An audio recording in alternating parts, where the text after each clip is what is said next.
Fender Stratocaster. So almost everyone listens to music. Do you ever wonder how music is made or what instruments are featured in many top hits? The most common instrument is the guitar. There are many makes of guitars, but today we're going to be talking about the Fender Stratocaster.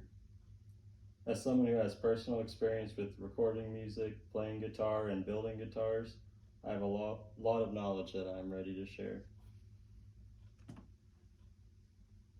So we'll be learning about the Fender Stratocaster. I'll cover the creation of the Stratocaster, the popularity, and the evolution. Creation of the Fender Stratocaster. So the Fender Stratocaster was introduced in 1954, and it was not a simple task to create. It was in development from 1950 to 1953, and it was difficult to build a guitar that could be so innovative yet so simple. And in 1953, the third year of testing and creating the Stratocaster, Leo Fender scrapped his ideas and started the Stratocaster design all over again.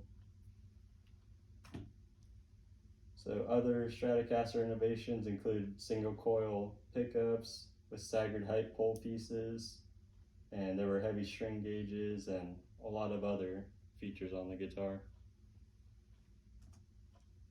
So the Stratocaster was very advanced for the time frame in which it was released. The advanced technology set it apart from other brands of guitars, especially the comfortable design. And you can see the curvature right here allows for a comfortable armrest, while on a competitor at the time, it was a solid body that was uncomfortable after hours of playing. Popularity. So the Stratocaster was very ahead of its time, but did not immediately gain popularity at the time of its release. It was not considered by many famous guitarists upon its initial release. So others embraced the Stratocaster later in the decade, like Ike Turner championed the Stratocaster early with dramatically swooping tremolo, and Jimi Hendrix did the same thing later that decade. So the Fender Stratocaster started to gain attention in the late 1950s. Buddy Holly played the Fender Stratocaster, and he was one of the first rockers to build one. So evolution of the Fender Stratocaster. The evolution of the Fender Stratocaster is quite surprising, as most things developed in the 1950s are changed a lot over time. It stuck to its roots.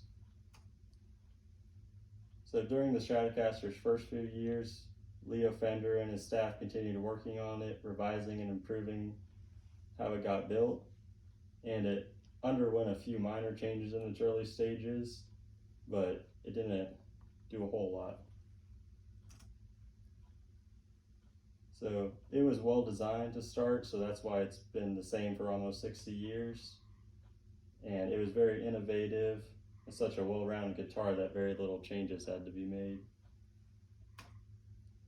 You can see the first year's model and the newest model look almost identical, besides for the wear from the age. And conclusion. Now that we have completed the learning, let's summarize some of the main points. We have successfully learned about the Fender Stratocaster, the creation of the Fender Stratocaster, the popularity, and the evolution. I hope that everyone learned new information about the Fender Stratocaster, because guitars are a large part of the music industry, and learning about them can be interesting. We have learned many new things about the Fender Stratocaster we went over, and how it can relate to the music that we listen to every day.